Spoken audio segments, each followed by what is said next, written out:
Hello everyone. हम लोगों ने स्टार्ट किया था केमिकल रिएक्शंस एंड इक्वेशन, और एक्सरसाइज का हम लोगों ने 8 तक का क्वेश्चन कंप्लीट कर लिया है।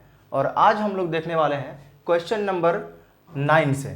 ठीक है, जो फर्स्ट क्वेश्चन है, what does one mean by exothermic and endothermic reaction. देखो भाई, ये ऑलरेडी बता चुका हूं कि भाई एक्सोथर्मिक होता क्या है और इंडोथर्मिक क्या होता है। एक्सोथर्मिक किसको बोलते हैं? जब कोई रिएक्शन हो रहा है, ठीक है, रिएक्शन के बाद जो प्रोडक्ट बन रहा है, तो प्रोडक्ट के साथ साथ एनर्जी रिलीज होगा, तो हम कहेंगे कि भाई एक्सोथर्मिक रिएक्शन है। अच्छा, इसका अपोजिट देखो, वहां पे प्रोडक्ट के साथ साथ एनर्जी रिलीज हो रहा था। इंडोथर्मिक के केस में क्या होगा कि इस रिएक्शन को करने के लिए एनर्जी चाहिए, तो इंडोथर्मिक। ठीक है, लिखेंगे कैसे? तो सबसे पहले हम लोग लिखेंगे exothermic answer, first part exothermic reaction. इसको डिफाइन करेंगे, लिखेंगे exothermic reaction is a chemical reaction that that release heat, that release energy into the surrounding। बस सिंपल लिखना है exothermic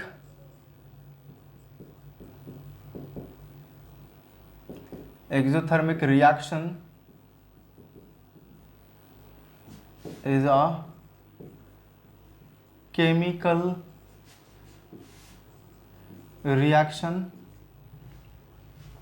a chemical reaction that releases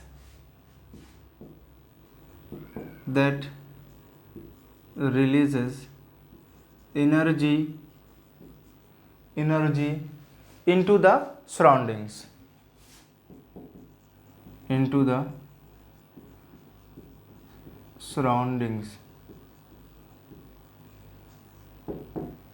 ठीक है, बस इतना ही लिखना है। This means that the temperature of surrounding increases. इसका मतलब क्या है? This means that temperature of surrounding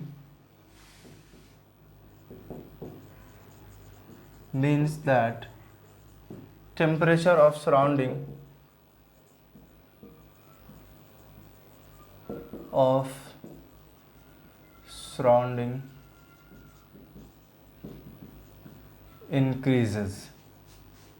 ठीक है, एग्जाम्पल, कंबशन ऑफ फ्यूल,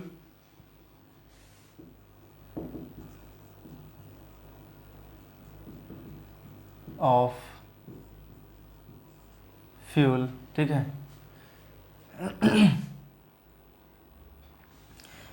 या हम लोग लिख सकते हैं क्या, कार्बन का जलना भी लिख सकते हैं। ठीक है, कार्बन का जलना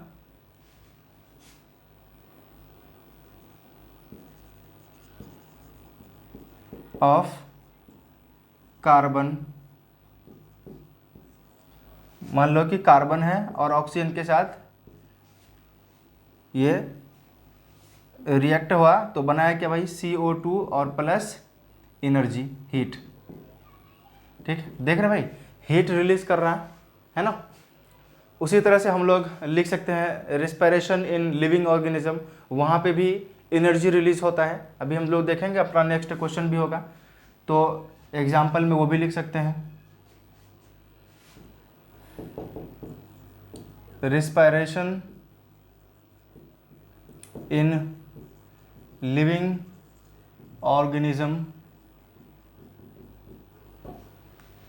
अब दूसरा पार्ट क्या बना है, इंडोथर्मिक रिएक्शन। अच्छा, एक्सोथर्मिक में क्या था कि ये सराउंडिंग्स का टेम्परेचर इंक्रीज कर रहा था, और इसमें क्या होगा, डिक्रीज होगा। तो लिखेंगे endothermic reaction is a chemical reaction, endothermic reaction is a chemical reaction is a chemical reaction that absorb that absorb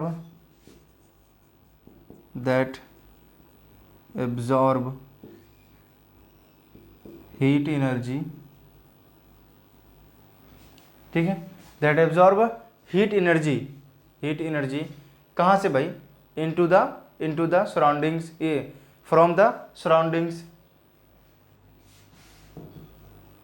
from the surroundings, this means that the temperature of surroundings decreases, this means that the temperature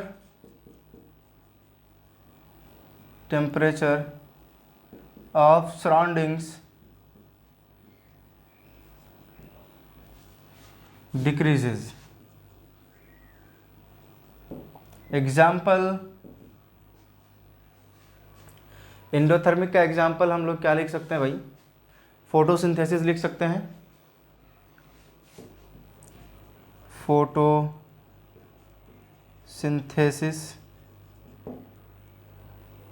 इसको क्या चाहिए, पहले energy चाहिए, sunlight energy इसको चाहिए भाई, ठीक है। और हम लोग क्या लिख सकते हैं, मेल्टिंग ऑफ आइस, आइस को मेल्ट करने के लिए क्या चाहिए भाई, टेम्परेचर चाहिए, तो लिखेंगे मेल्टिंग ऑफ आइस,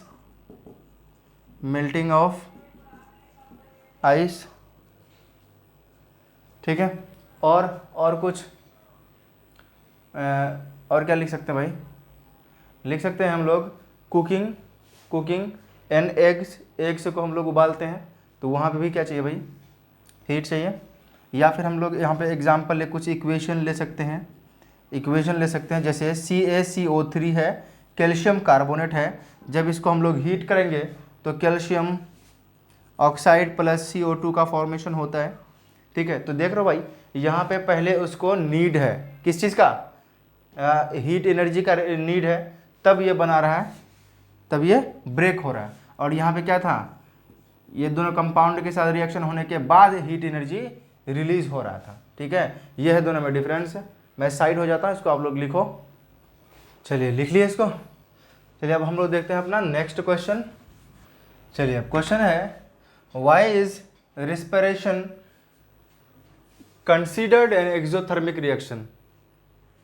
पहले तो आपको ये समझना है कि एक्सोथर्मिक रिएक्शन होता क्या है, मतलब जिसमें एनर्जी रिलीज हो। तो अब बताओ कि रेस्पिरेशन में क्या होता है भाई, रेस्पिरेशन में ये होता है कि जो ग्लूकोज है वो ऑक्सीजन के साथ रिएक्ट करता है, कहाँ पे, इन द सेल, और वो रिलीज करता है क्या, और वो बनाता है carbon dioxide, water, and releases energy in the form of ATP। इसीलिए इसको हम लोग कहते हैं एक्सोथर्मिक रिएक्शन। क्यों, क्योंकि कंपाउंड के साथ साथ वो एनर्जी रिलीज करता है, किस फॉर्म में, in the form of ATP। इसलिए हम लोग इसको कहते हैं, रेस्पिरेशन को कंसीडर किया जाता है कि ये एक एक्सोथर्मिक रिएक्शन है। चलिए इसको हम लोग लिखेंगे respiration is considered an exothermic reaction.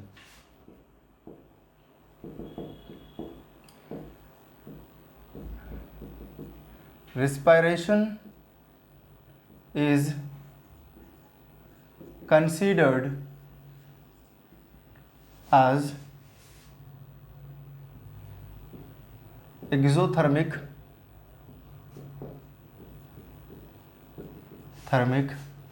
reaction। क्यों भाई, because it releases energy,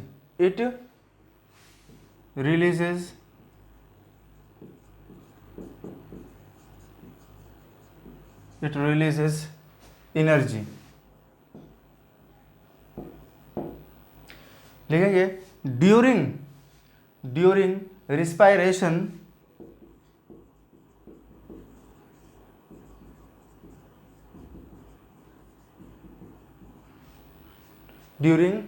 respiration glucose reacts with the oxygen, glucose reacts with the oxygen and with the oxygen and produce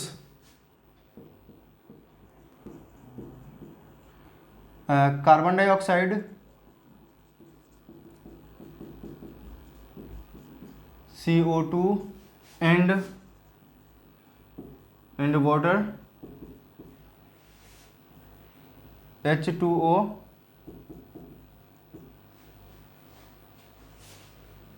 carbon dioxide, water and releases energy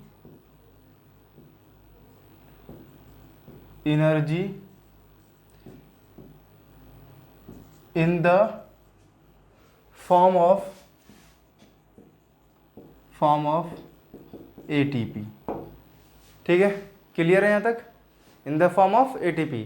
this process releases heat making it an exothermic reaction. इसीलिए इसको हम लोग consider करते हैं कि ये भाई exothermic reaction है। ठीक है, दिस प्रोसेस लिखेंगे, this process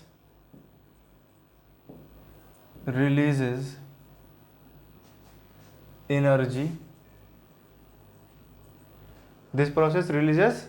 energy, making it an exothermic reaction, making it an exothermic reaction। ठीक है, क्लियर है? तो चलिए अब हम लोग देखेंगे अपना next question.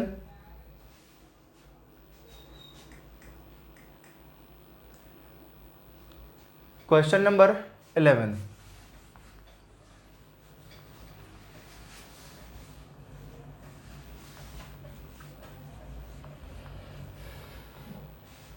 Why are decomposition reactions called the opposite of combination reaction? Write equation for this। देखो सिंपल है कि डिकम्पोजिशन रिएक्शन को कॉम्बिनेशन रिएक्शन के अपोजिट क्यों कहते हैं। ठीक है, यह है क्वेश्चन। और साथ ही साथ कहा है कि दोनों का इक्वेशन लिखना है। ठीक है, बहुत ही इजी क्वेश्चन है, ज़्यादा घबराने की बात नहीं है। देखो भाई, डिकम्पोजिशन रिएक्शन में क्या होता है कि एक कंपाउंड टूटकर दो सिंपल पदार्थ में, दो या उससे ज़्यादा सिंपल पदार्थ में बदलते हैं। ठीक है, दैट इज डिकम्पोजिशन। कॉम्बिनेशन में क्या है, दो या उससे ज़्यादा कंपाउंड मिलकर के सिर्फ और सिर्फ एक कंपाउंड या एक सब्सटेंस फॉर्म करता है, उसको हम लोग कहते हैं कॉम्बिनेशन। स्ट्रक्चर वाइज आपको समझ आ गया होगा कि ये क्या भाई सेम है। चलिए अब इसको हम लोग लिख लेते हैं। लिखेंगे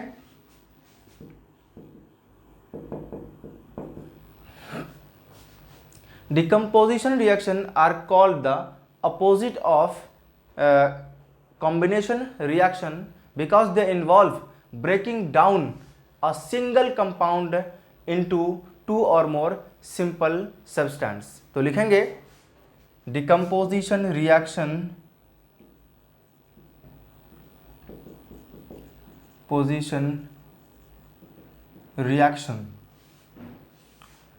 are called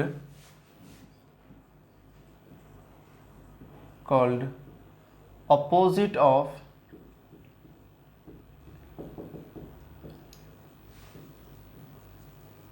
combination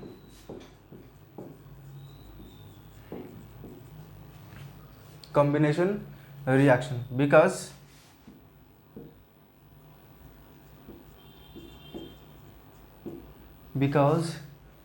they involve breaking down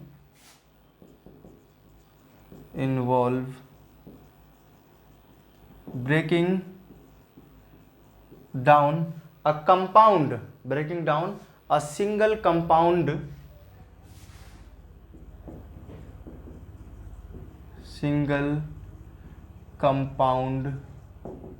into two or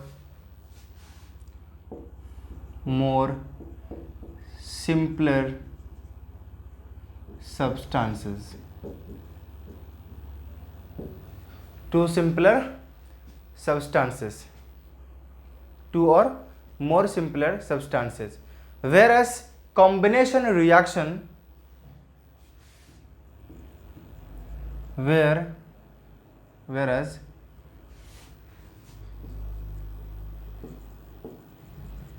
combination reaction,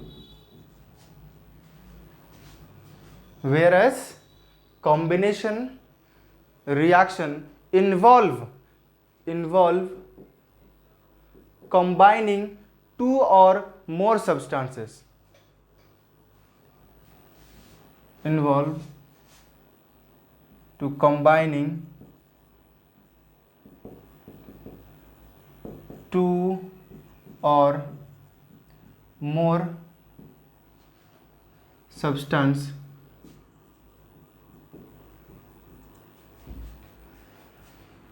combining two or more substances to form a single compound, form a single compound. ठीक है, चलो ये हो गए। अब हमको लिखना है दोनों का इक्वेशन। चलो लिखेंगे कॉम्बिनेशन का, combination reaction,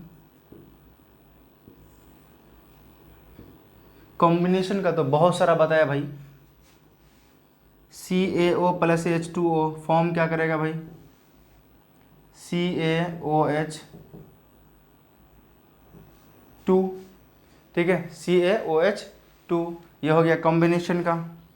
decomposition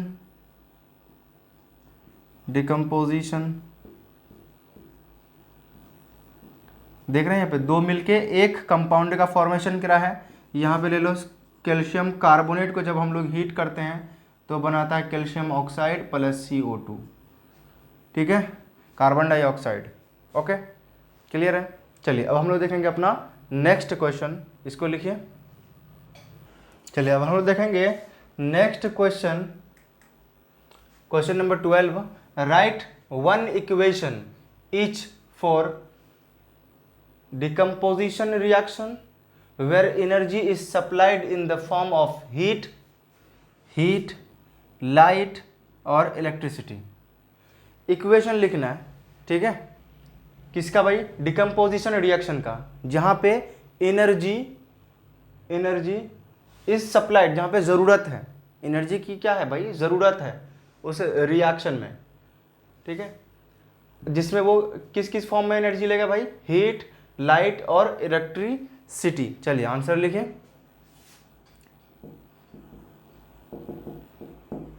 first heat से ना, तो लिखेंगे पहला हीट से, means thermal decomposition, thermal decomposition होगा, thermal decomposition.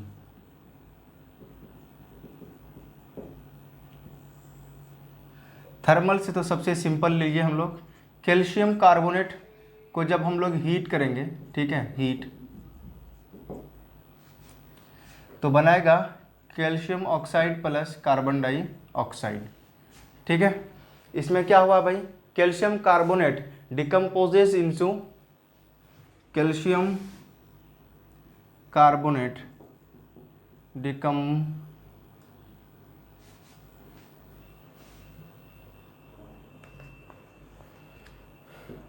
decomposes into calcium oxide and carbon dioxide, ठीक है। दूसरा लाइट से, लाइट को हम लोग क्या कहेंगे भाई, फोटो डिकम्पोजिशन, फोटो डिकम्पोजिशन, ठीक है, फोटो डिकम्पोजिशन। इसमें हम लोग लेंगे AgBr, ठीक है, AgBr। जब इसमें हम लोग सनलाइट देंगे, ठीक है, तो ये Ag प्लस Br 2 में बदल जाएगा, ठीक है। तो इसमें है क्या, इसमें हुआ क्या कि silver bromide decomposes into silver and bromide. ठीक है, silver bromide decomposes into silver and bromide.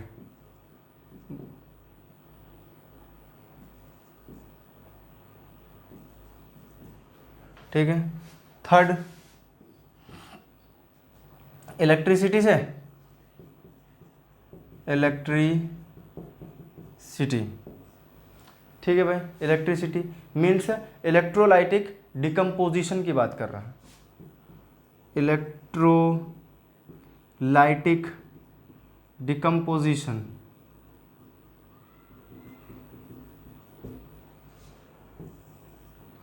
Electrolytic decomposition जिसका हम लोगों ने यूज करता रहा है। ठीक है, क्या है भाई, जब हम लोग इलेक्ट्रिसिटी पास करते हैं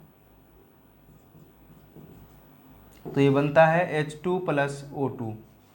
ठीक है, तो अब इसमें हम लोग क्या लिखेंगे, water decomposes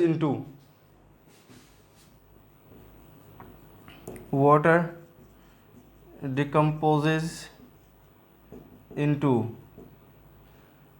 hydrogen and oxygen gas.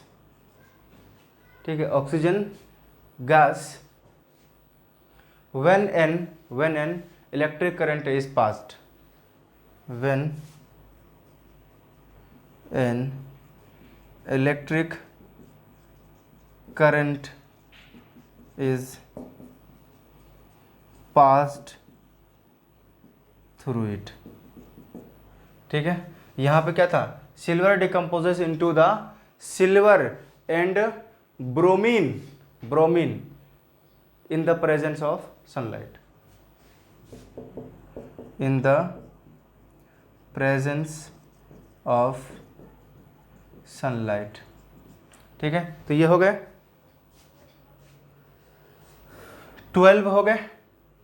चलिए अब देखेंगे हम लोग क्वेश्चन नंबर 13 है, what is the difference between the displacement and double displacement reaction. एक तरफ लिखो भाई displacement reaction, displacement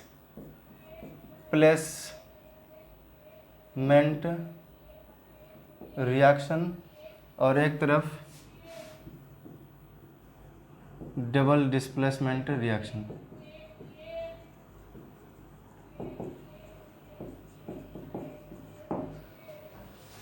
right equation for this reaction. देखो भाई, दोनों को डिफाइन करना है और दोनों के लिए एक एक इक्वेशन लिखना है। डिस्प्लेसमेंट रिएक्शन में क्या होता है कि इसमें हाई रिएक्टिव एलिमेंट कम रिएक्टिव एलिमेंट को उसके कंपाउंड से डिस्प्लेस कर देता है, जबकि वहीं पर डबल डिस्प्लेसमेंट में क्या होता है, वहाँ पे जो प्लेस है वो एक्सचेंज होता है। थोड़ा सा फर्क है लेकिन डिस्प्लेस दोनों में होता है। ठीक है, चलो अभी displacement reaction is a chemical reaction in which displacement reaction is a chemical reaction in which more reactive element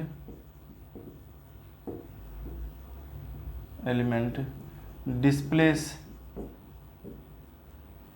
less reactive element from its compound called as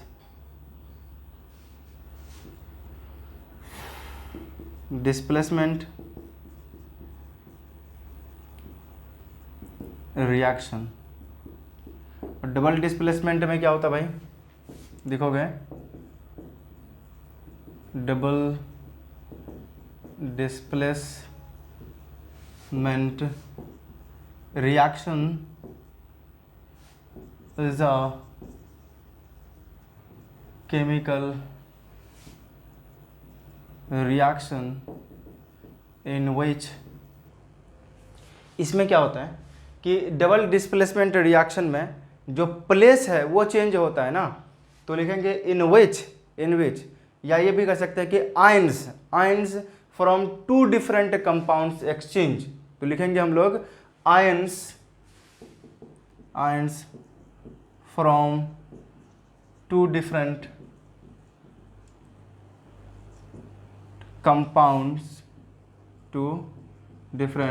compounds exchange. क्या हो रहा भाई? Exchange places to form two new compound,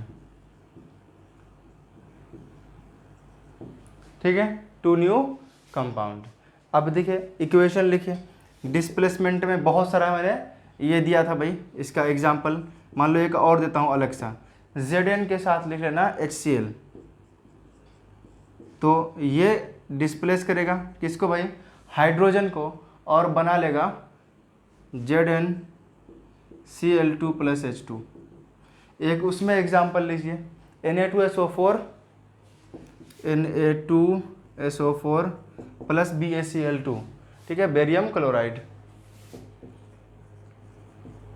अब ये दोनों form करेगा NaCl हो जाएगा एक हो जाएगा BaSO4 प्लस NaCl, ठीक है, ये हो गया कंप्लीट। लिखिए इसको, मैं साइड हो जाता हूँ। चलिए हो गया ये।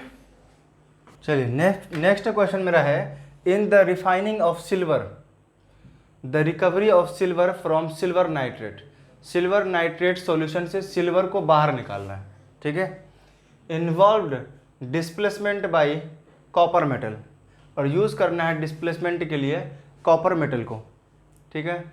Write down the reaction involved. देखो भाई सिल्वर का रिफाइनिंग किया जा रहा है किसके, और वो है क्या भाई? सिल्वर नाइट्रेट है, किसके साथ जुड़ा हुआ है? नाइट्रेट का साथ। अब मुझे करना होगा सिल्वर को डिस्प्लेस, सिल्वर को तभी डिस्प्लेस कर पाएंगे जब उससे ज़्यादा रिएक्टिव कोई एलिमेंट लेंगे, और यहाँ पे रखा है कि कहा कि तुम कॉपर लोगे भाई। क्या लोगे भाई? कॉपर लोगे, ठीक है।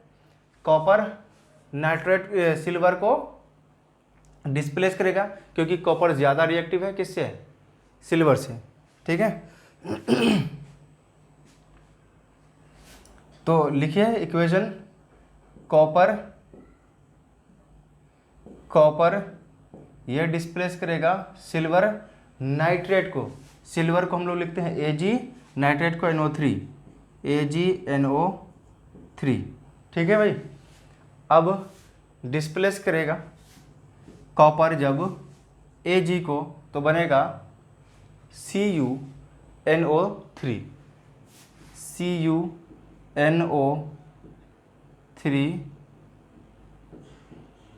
प्लस Cu, इस तरह से कॉपर उसको मिल जाएगा, है ना।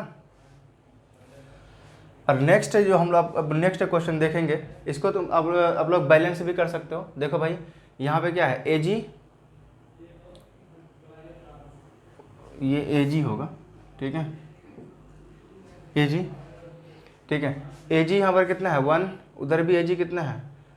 1, और यहाँ पे देखो भाई कॉपर 1, लेकिन यहाँ नाइट्रोजन यहाँ पर कितना है? 2, और यहाँ पे नाइट्रोजन 1 है, तो यहाँ पे नाइट्रोजन ले लीजिए 2, और ऑक्सीजन हो गया 3 × 6, तो ऑक्सीजन ये हो गया 6, लेकिन Ag हो गया डबल, तो यहाँ पे Ag लिख लीजिए, ठीक है। तो ये हो गया है अब बैलेंस, ठीक है। चलिए अब हम लोग देखेंगे अपना next question, what do you mean by a precipitation reaction, explain by giving example. Precipitation reaction होता क्या है? जब दो सॉल्युबल सॉल्ट, ठीक है, इन एक्वस सॉल्यूशन रिएक्ट्स, जब वो रिएक्ट करता है दो सॉल्युबल सॉल्ट्स, ठीक है, और वो जब फॉर्म करेगा ना एक इनसॉल्युबल सॉलिड फॉर्म करेगा, तब उसको कहते हैं प्रिसिपिटेशन, ठीक है। रिएक्शन। चलिए मैं रिएक्शन को लिखता हूँ और भी आपको बेहतरीन तरीके से समझ आएगा कि मैं क्या कह रहा हूँ। Precipitation reaction occurs, precipitation reaction,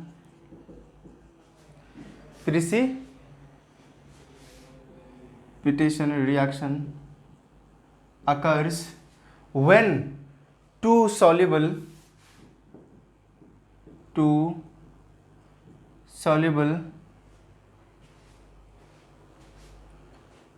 salts in aqueous solution, salts in aqueous solution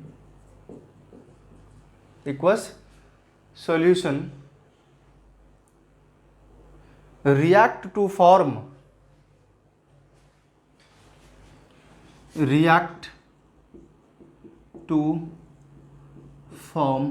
a insoluble substance, insoluble solid,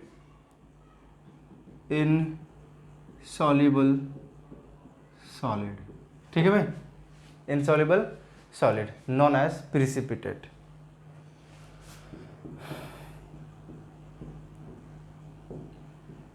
precipitate,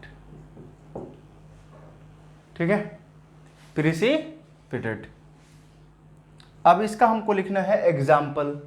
example लिखिए, मान लिए अभी जस्ट जो लिया था AgNO3, ठीक है, ये क्या है भाई, एक्वस है, एक्वस फॉर्म में लेंगे दोनों को, प्लस NaCl को भी एक्वस फॉर्म में लेंगे, और ये जो फॉर्म करेगा जिसमें से एक होगा सॉलिड और एक होगा एक्वस, ठीक है। तो AgCl जो फॉर्मेशन होगा यहाँ पर, AgCl ये होगा सॉलिड, और उसके साथ जो दूसरा फॉर्म होगा NaNO3, सोडियम नाइट्रेट, ठीक है, सोडियम नाइट्रेट, ये होगा मेरा एक्वस फॉर्म में, ठीक है। देख रहे हैं, दो एक्वस कंपाउंड लिया है, सॉल्यूशन लिया है, ठीक है, और वो फॉर्म कर रहा है एक सॉलिड को, ठीक है। उसी तरह से और भी एग्जांपल ले सकते हैं, पोटेशियम आयोडाइड, ये भी एक्वस फॉर्म में, और प्लस ले लेंगे हम लोग लेड नाइट्रेट, PbNO3, ये भी एक्वस, और ये जो फॉर्म करेगा KNO3, है ना, KNO3, और दूसरा PbI, ठीक है, तो PbI2 प्लस KNO3, ठीक है। इसमें से सॉलिड कौन भाई और एक्वस कौन, जो PbI होगा ये होगा हमारा सॉलिड और ये होगा एक्वस, ठीक है। तो ये था क्वेश्चन नंबर 15। अब हम लोग देखेंगे question number 16।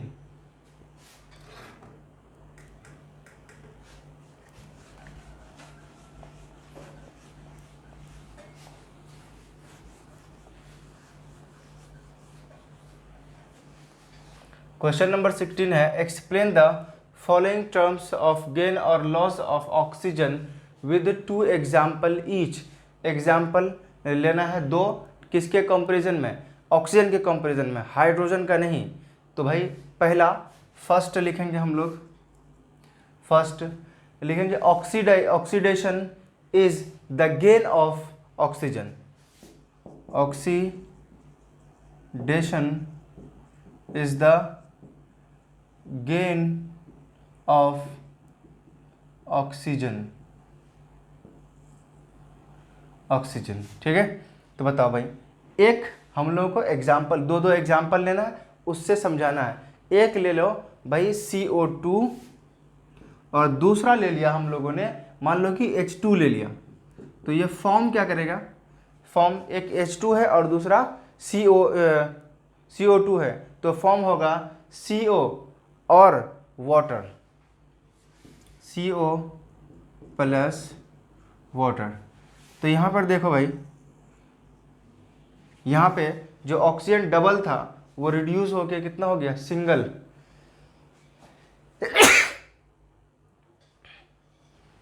CO2 plus H2, CO और प्लस H2O। तो यहाँ पर जो ऑक्सीजन है वो रिड्यूस हुआ है, और एक केस में देखो भाई, एक केस में H2O के साथ ऑक्सीजन ऐड हुआ है। क्योंकि मैं अभी ऑक्सीडेशन बता रहा हूँ, रिडक्शन तो हम लोग बात कर नहीं रहे हैं, तो इसके लिए हम लोग किसके साथ लिखेंगे, H2 के साथ ऑक्सीजन ऐड हो रहा है तो लिखेंगे एडिशन ऑफ ऑक्सीजन, तब यहाँ पे होगा ऑक्सीडेशन। ठीक है। और दूसरा एक और एग्जाम्पल लीजिए, Zn प्लस O2, ये फॉर्म करेगा ZnO। तो यहाँ पर भी Zn के साथ ऑक्सीजन का जुड़ा हुआ एडिशन ऑफ ऑक्सीजन O2, तो इसको हम लोग कहेंगे ऑक्सीडेशन। अब उसी तरह से जो इसका सेकंड पार्ट है B, इसमें हम लोग क्या लिखेंगे भाई, reduction is the loss of oxygen, reduction is the loss of oxygen. Oxygen के कंपैरिजन में ही दोनों को शो करना है, ऑक्सीडेशन को भी और रिडक्शन को भी। यहाँ पर देखो इसी इक्वेशन, सेम इक्वेशन अगर लो तो भी काम चलेगा। क्या है, CO2 से O रिड्यूस हुआ, लॉस हुआ है, तो यहाँ पर भी होगा रिडक्शन। ठीक है, तो इसको यहाँ पे आप लिखो CO2 प्लस H2 और बना रहा क्या, CO प्लस H2O। यहाँ पर देखिए कि ऑक्सीजन का लॉस हो रहा है, लॉस ऑफ ऑक्सीजन O2, उसको बताइए, और ये हो गया मेरा रिडक्शन। अब उसी तरह से और भी एग्जाम्पल हम लोग ले सकते हैं, जैसे CuO प्लस H2, और ये फॉर्म क्या करेगा भाई, ये फॉर्म किस तरह का फॉर्म करेगा। एक तो मेरा देखो H और Cu, ज़्यादा रिएक्टिव कौन है, H है, तो H C को हटाएगा और उसके साथ जुड़ जाएगा क्या, ऑक्सीजन जुड़ जाएगा, तो H2O प्लस Cu बन जाएगा, H2O प्लस Cu बन जाएगा। तो H के साथ ये Cu से ऑक्सीजन रिमूवल ऑफ ऑक्सीजन, और ये जब रिमूवल होगा तो उसको हम लोग कहते हैं रिडक्शन कहते हैं। ठीक है, क्लियर है। क्वेश्चन नंबर 16 लिखिए, इसको हो गई है। चलिए अब नेक्स्ट क्वेश्चन, अ शाइनी ब्राउन कलर एलिमेंट, ठीक है, कोई एक्स है, unheated in air becomes black in colour, वो कैसा कलर में चेंज होता है, ब्लैक कलर में चेंज होता है। Name the element x and the black colour compound formed. देखो भाई, पहले जैसे ही आया ना ब्राउन कलर एलिमेंट, तो ये पता चलना चाहिए ऐसा जो होता है ना कलर का, वो होता है मेरा कॉपर। क्या होता है भाई, कॉपर। तो लिखेंगे the shiny brown colour element x is the shiny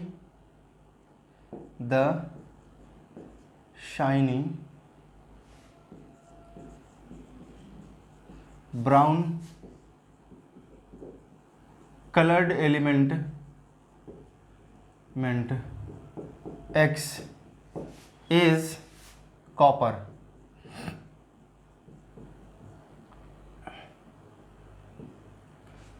ठीक है भाई, कॉपर। ठीक है, when heated in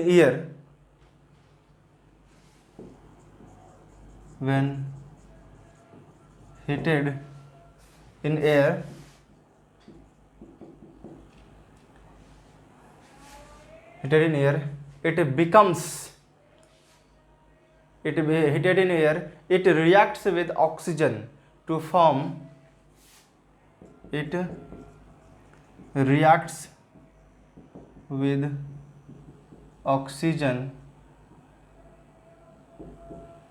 it reacts with oxygen to form a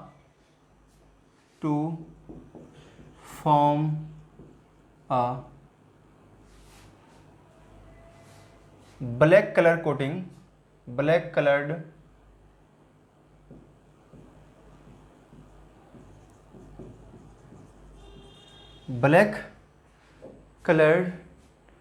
compound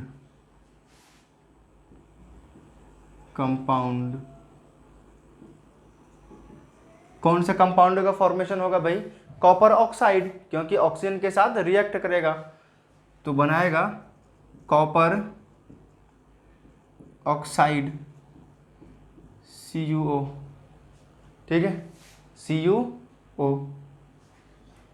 reaction देख लो भाई, कॉपर जब एयर के साथ रिएक्ट होगा तो बनाएगा CuO, और यहाँ पे 2 ले लीजिए, यहाँ पे 2 ले लीजिए, ये हो गया बैलेंस, ठीक है। चलिए अब देखेंगे हम लोग question, next question number 18, why do we apply paint on an iron article. से पेंट हम लोग क्यों अप्लाई करते हैं? ताकि हम ऑक्सीजन मतलब एयर और आयरन का जो कांटेक्ट है उसको ब्रेक कर पाए, ठीक है, वो कांटेक्ट को होने ना दें ताकि वो रिएक्ट कर पाएगा, ठीक है। अगर वो रिएक्ट कर लेगा किससे? आयरन से, तो बनाएगा आयरन ऑक्साइड, और उसी को तो हम लोग क्या कहते हैं भाई? रस्ट कहते हैं, ठीक है।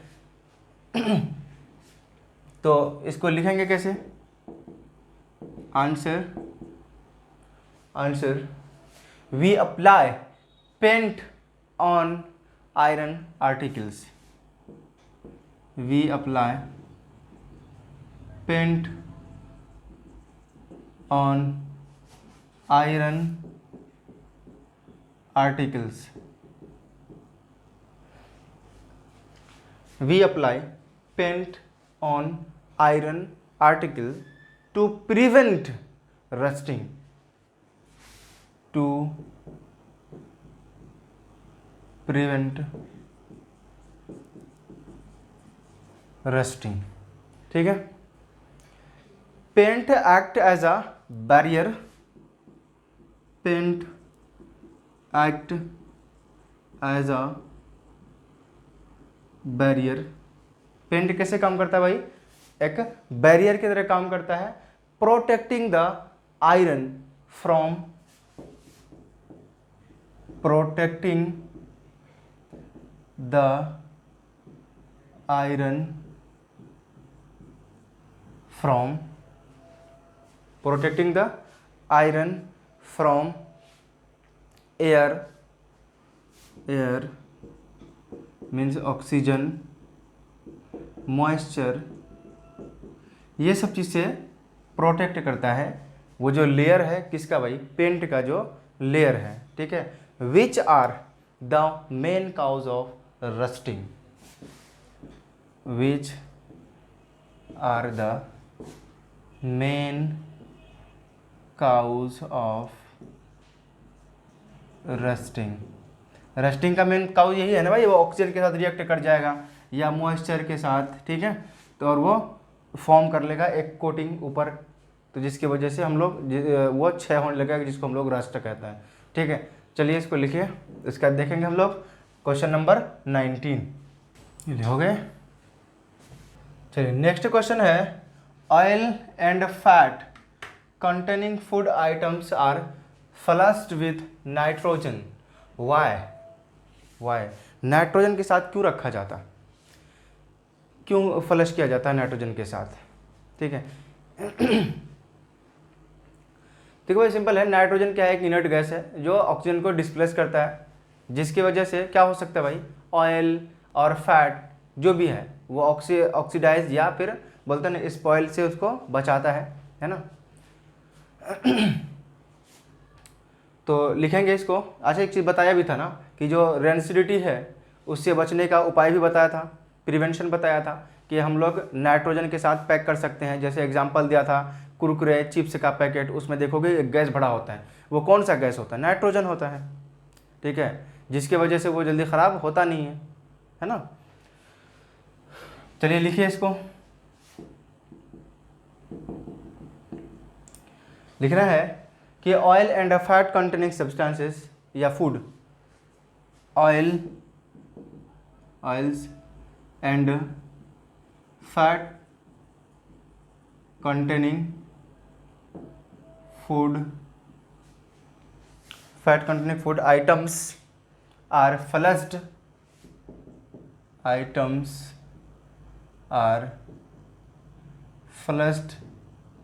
with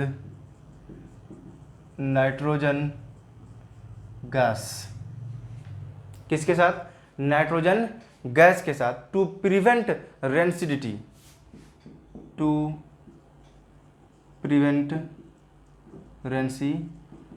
रेंसिडिटी से बचाने के लिए। Nitrogen is an inert gas, लिखेंगे nitrogen is an inert gas that displace oxygen,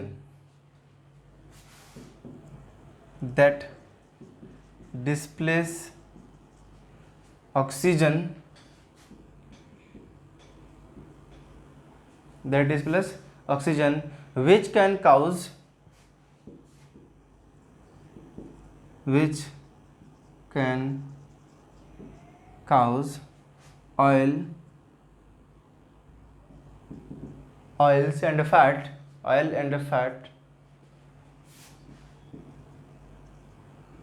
fats oxidise,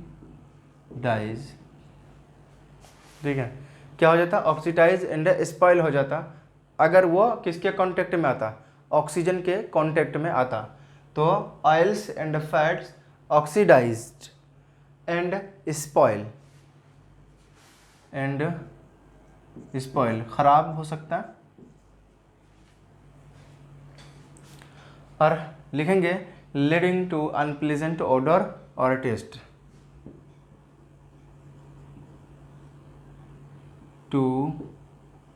unpleasant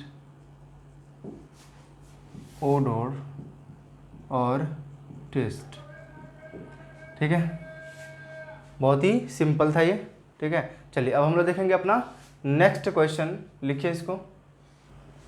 चलिए अब हम लोग क्वेश्चन देखेंगे, explain the following terms with one example of each, एक एग्जाम्पल से, और इसको डिफाइन भी करना, एक एग्जाम्पल से बताना भी है, ठीक है। चलिए नंबर 1, पहले तो कोरोजन को डिफाइन करना है। Corrosion is a gradual destruction of metals, corrosion is a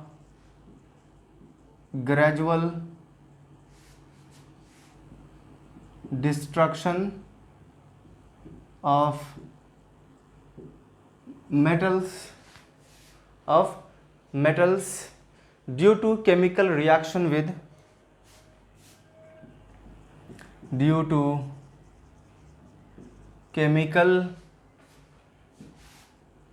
reaction with the environment, with their environment,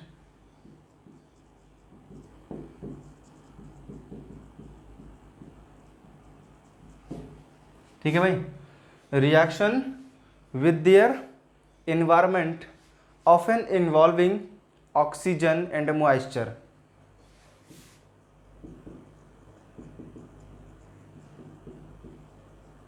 oxygen और मॉइस्चर, ठीक है, क्लियर है। जैसे एग्जांपल इसका ले लें, rusting of iron, rusting of iron means Fe इसके साथ हो जाएगा क्या, ऑक्सीजन। जब Fe ऑक्सीजन के साथ रिएक्ट करेगा तो बनाएगा Fe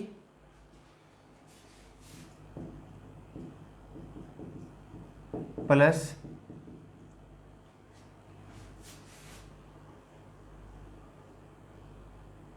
FeO, क्या फॉर्म करेगा भाई, Fe2O3 फॉर्म क्या करेगा, Fe2O3।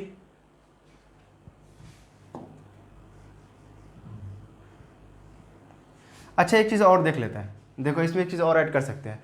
आयरन के साथ हम लोग ऑक्सीजन ले लिए और उसके साथ वाटर ले लो भाई, ठीक है, क्या ले लेंगे, वाटर। अब ये फॉर्म करेगा Fe और OH, मतलब आयरन हाइड्रोक्साइड OH। इसका वैलेंसी कितना होता है 3, तो 3 लिख देंगे, ठीक है। आयरन के साथ साथ हम लेंगे ऑक्सीजन और साथ ही जो मॉइस्चर यानी कि वाटर ले लिया, तो फॉर्म करा क्या, FeOH3, मतलब आयरन हाइड्रोक्साइड। नेक्स्ट हम लोग देखेंगे rancidity.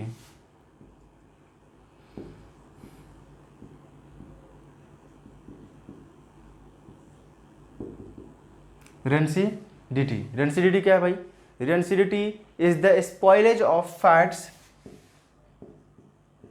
Rancidity is the spoilage of food, rancidity is the spoilage of food of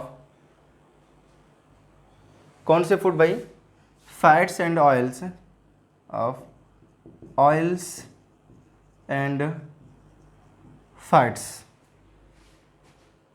oils and fats in food due to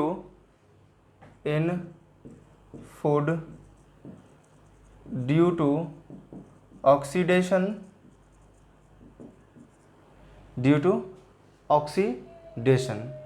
leading to unpleasant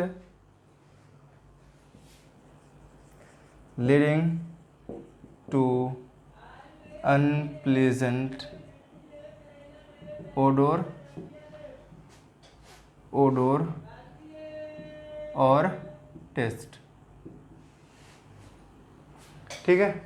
इसमें एग्जांपल ले लो भाई, स्पॉइलिंग ऑफ बटर,